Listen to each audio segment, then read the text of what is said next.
मुरली अमृत की धारा है धारा, जो देती दुखों से किनारा। मुरली अमृत की धारा है धारा, जो देती दुखों से किनारा। भूले जीवन में हो जाए शिव बाबा मुरली में समझाए। भूले जीवन में हो जाए शिव बाबा। ओम शांति। आज की तारीख है 11 नवंबर 2023 के बाबा के साकार महावाक्य। मीठे बच्चे, जितना तुम बाप को याद करेंगे उतना तुम्हारी बुद्धि का ताला खुलेगा। जिन्हें घड़ी घड़ी बाप की याद भूल जाती है वह है अनलक्की बच्चे। बाबा ने प्रश्न पूछा, खाता जमा करने का आधार क्या है? सबसे बड़ी कमाई किसमें है? बाबा ने उत्तर दिया, खाता जमा होता है दान करने से। जितना तुम दूसरों को बाप का परिचय देंगे उतना आमदनी वृद्धि को पाती जाएगी।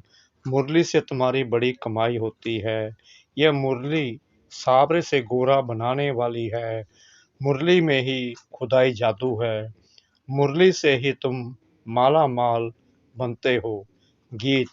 हमें उन राहों पर चलना है जहाँ गिरना है संभलना है। हमें उन राहों पर चलना है जहाँ गिरना और संभलना है। हमें उन राहों पर चलना है जहाँ गिरना और संभलना है। हम हैं वो दिए औरों के लिए जिन्हें तूफानों में जलना है। हमें उन राहों पर। ओम शांति। रूहानी बाप समझा रहे हैं बच्चों को कि बच्चे, गिरना और संभलना है। घड़ी घड़ी बाप को भूलते हो अर्थात गिरते हो, याद करते हो तो संभलते हो। माया बाप की याद भुलवा देती है, क्योंकि नई बात है ना। ऐसे तो कोई बाप को कभी भूलते नहीं। स्त्री कभी अपने पति को भूलती नहीं।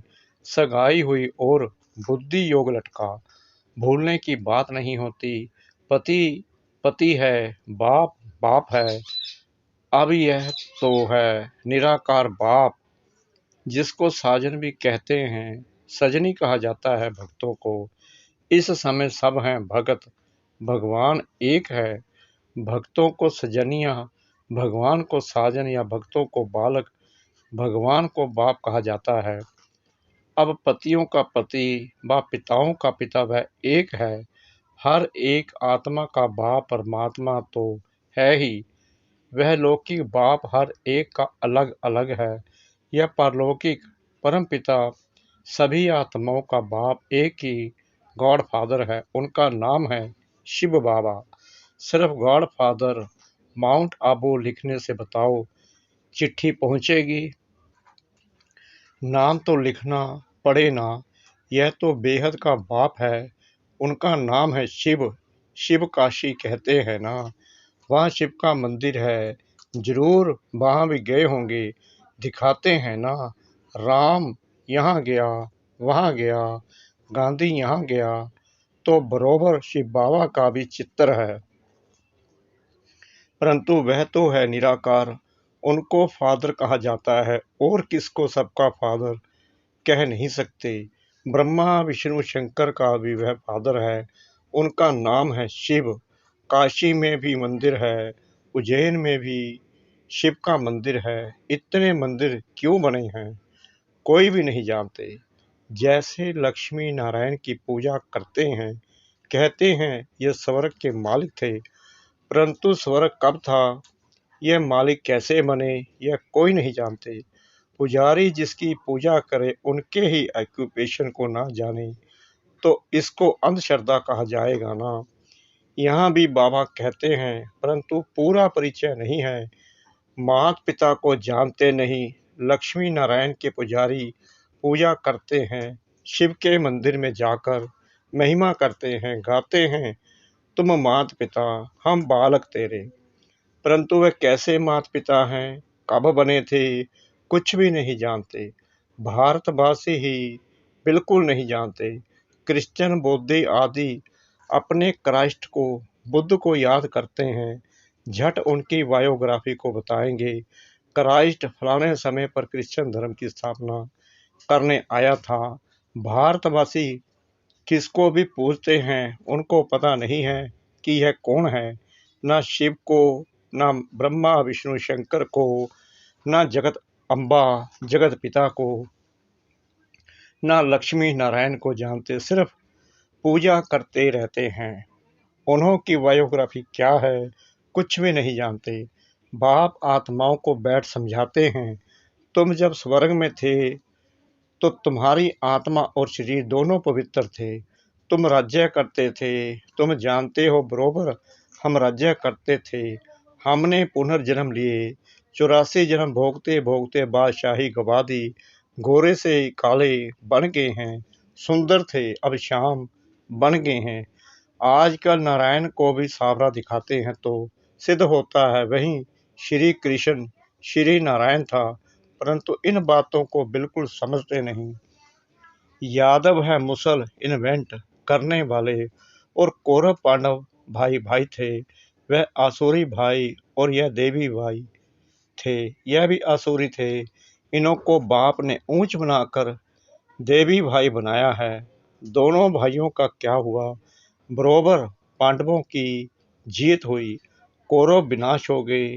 यहाँ बैठे हुए भी भल मम्मा बाबा कहते हैं, परंतु जानते नहीं हैं, बाप की श्रीमत पर नहीं चलते हैं। जानते नहीं हैं कि बाबा हमको राजयोग सिखला रहे हैं। निश्चय नहीं रहता। देह अभिमानी होने कारण देह के मित्र संबंधियों आदि को याद करते हैं। यहाँ तो देही बाप को याद करना है, यह नई बात हो गई। मनुष्य कोई समझा ना सके। यहाँ माता पिता के पास बैठे हुए भी उनको जानते नहीं, ये वंडर है ना।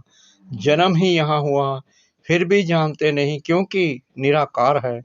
उनको अच्छी रीति समझ नहीं सकते, उसकी मत पर नहीं चलते तो फिर आश्चर्यवत भगंती हो जाते हैं। जिससे स्वर्ग का 21 जन्मों का वर्षा मिलता है, उनको नहीं जानने से भाग जाते हैं। जो बाप को जानते हैं उनको बख्तावर कहा जाता है। दुख से लिबरेट करने वाला तो एक ही बाप है। दुनिया में दुख तो बहुत है ना, यह है ही भ्रष्टाचारी राज्य। ड्रामा अनुसार फिर भी 5000 वर्ष बाद ऐसी ही भ्रष्टाचारी सृष्टि होगी। फिर बाप आकर सतयुगी भ्रष्टाचारी सब राज्य स्थापन करेंगे। तुम मनुष्य से देवता बनने आए हो, यह है मनुष्यों की दुनिया। देवताओं की दुनिया सतयुग में होती है। यहाँ है ही पतित मनुष्य, पावन देवताएं सतयुग में होते हैं। यह तुमको ही समझाया जाता है। जो तुम ब्राह्मण बने हो, जो ब्राह्मण बनते जाएंगे उनको समझाते जाएंगे। सब तो ब्राह्मण नहीं बनेंगे। जो ब्राह्मण बनते हैं वही फिर देवता बनेंगे। ब्राह्मण ना बना तो देवता बन ना सके। बाबा मम्मा कहा तो ब्राह्मण कुल में आया। फिर है सारा पढ़ाई के पुरुषार्थ पर मदार। यह किंगडम स्थापन हो रही है, और इब्राहिम बुद्ध आदि कोई किंगडम स्थापन नहीं करते हैं। क्राइस्ट अकेला आया, किसी में प्रवेश कर क्रिश्चियन धर्म स्थापन किया। फिर जो क्रिश्चियन धर्म की आत्माएं ऊपर में हैं वह आती रहती हैं। अभी सब क्रिश्चियंस की आत्माएं यहाँ हैं। अभी अंत में सबको वापिस जाना है। बाप सभी का गाइड बन सबको दुख से लिबरेट करते हैं।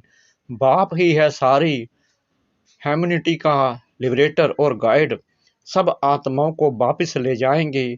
आत्मा पतित होने कारण वापिस जा नहीं सकती है।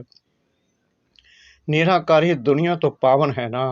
अभी यह साकारी सृष्टि पतित है। बाबा कह रहे हैं अभी ये साकारी सृष्टि पतित है। अब इन सबको पावन कौन बनाए, जो निराकारी दुनिया में जा सके। इसलिए बुलाते हैं, ओ गॉड फादर आओ। गॉड फादर आकर बतलाते हैं कि मैं एक ही बार आता हूँ, जब सारी दुनिया भ्रष्टाचारी बन जाती है। कितनी गोलियां बारूद आदि बनाते रहते हैं, एक दो को मारने के लिए। एक तो बम्स बना रहे हैं, दूसरे फिर नेचुरल कैलेमिटीज, फ्लड्स, अर्थ क्वेक आदि होगी। बिजली चमकेगी, बीमार पड़ जाएंगे, क्योंकि खाद तो बननी है ना, गंद की ही खाद बनती है ना। तो इस सारी सृष्टि को खाद चाहिए, जो फिर फर्स्ट क्लास उत्पत्ति हो। सतयुग में सिर्फ भारत ही था, अब इतने सबका विनाश होना है। बाप कहते हैं, मैं आकर देवी राजधानी स्थापन करता हूँ और सब खत्म हो जाएंगे, बाकी तुम स्वर्ग में जाएंगे। स्वर्ग को तो सब याद करते हैं ना, परंतु स्वर्ग कहाँ, किसको जाता है, यह कोई को पता नहीं। कोई भी मरेगा कहेंगे स्वर्गवासी हुआ। अरे कलयुग में जो मरेंगे तो जरूर पुनर्जन्म कलयुग में ही लेंगे ना, इतना भी अकल कोई में नहीं है। डॉक्टर ऑफ फिलॉसफी आदि नाम रखाते हैं, समझते कुछ नहीं। मनुष्य मंदिर में रहने वाले थे, वह है क्षीर सागर, यह है विषय सागर। यह सब बातें बाप ही समझाते हैं। पढ़ाएंगे तो मनुष्यों को, जानवर को तो नहीं पढ़ाएंगे। बाप समझाते हैं, यह ड्रामा बना हुआ है। जैसा साहूकार मनुष्य वैसा फर्नीचर होगा। गरीब के पास ठिक्कर ठोबर होगा, साहूकार के पास तो इतने वैभव होंगे। तुम सतयुग में साहूकार बनते हो तो तुम्हारे हीरे जवाहरों के महल होते हैं। वहां पर कोई गंदगी आदि नहीं होती, बांस नहीं होती, यहाँ तो बांस होती है, इसलिए अगरबत्ती आदि जगाई जाती है। वहाँ तो फूलों आदि में नेचुरल खुशबू रहती है, अगरबत्ती जलाने की दरकार नहीं पड़ती। उनको हेवन कहा जाता है।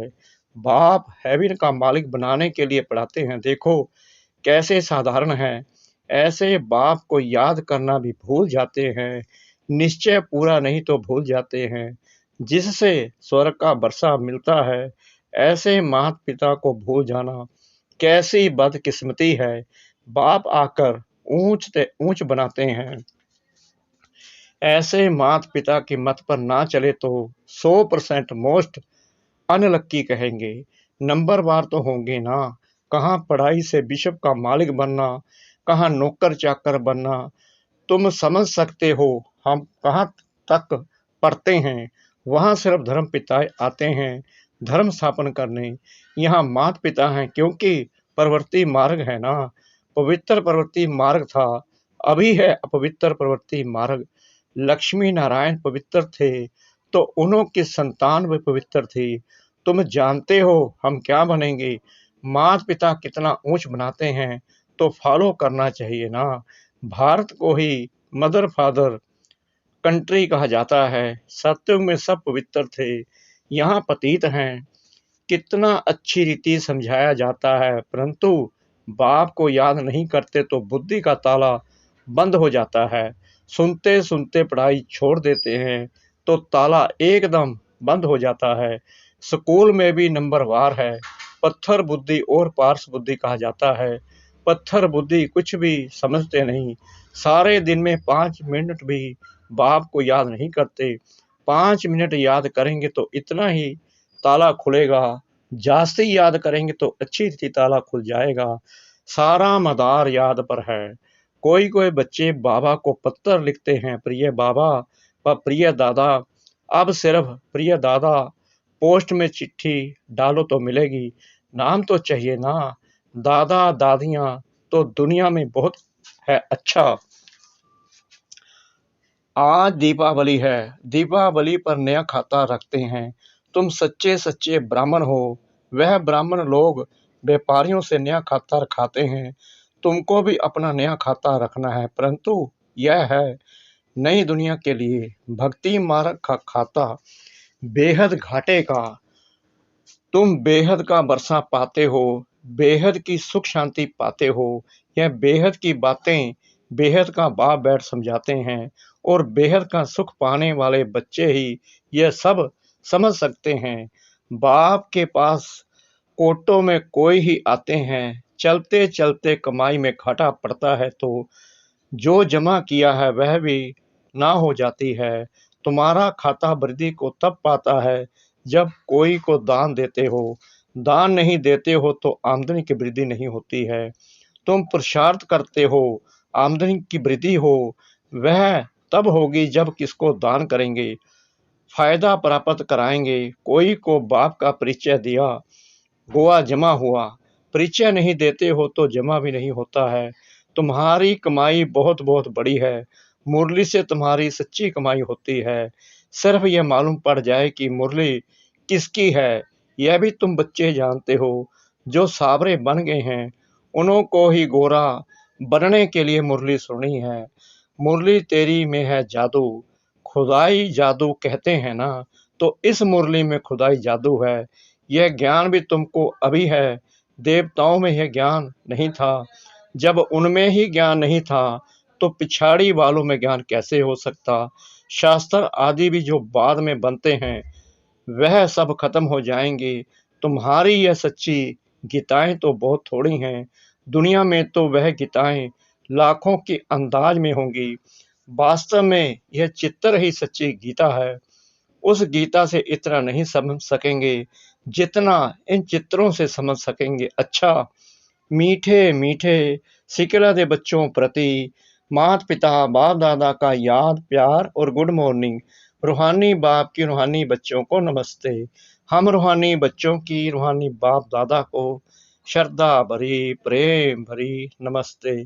शुक्रिया बाबा, शुक्रिया बाबा, शुक्रिया बाबा, इस मीठी मीठी मीठी मुरली के लिए। धारणा के लिए मुख्य सार। नंबर 1, अच्छी रीति पढ़ाई पढ़कर स्वयं को तकदीरवान बनाना है। देवता बनने के लिए पक्का ब्राह्मण बनना है। नंबर 2, देही बाप को याद करने के लिए देही अभिमानी बनना है। देह को भी भूलने का अभ्यास करना है। वरदान, सदा अपने को सारथी और साक्षी समझ देह भान से न्यारे रहने वाले योग युक्त भव। योग युक्त रहने की सरल विधि है सदा अपने को सारथी और साक्षी समझकर चलना। इस रथ को चलाने वाली हम आत्मा सारथी हैं। यह स्मृति सत्य इस रथ अथवा देह से व किसी भी प्रकार के देहभान से न्यारा बना देती है। देहभान नहीं तो सहज योग युक्त बन जाते और हर कर्म भी युक्ति युक्त होता है। स्वयं को सारथी समझने से सर्व कर्मेंद्रियां अपने कंट्रोल में रहती हैं, वह किसी भी कर्मेंद्री के वश नहीं हो सकते। स्लोगन, विजयी आत्मा बनना है तो अटेंशन और अभ्यास इसे निजी संस्कार बना लो। विजयी आत्मा बनना है तो अटेंशन और अभ्यास इसे निजी संस्कार बना लो। ओम शांति।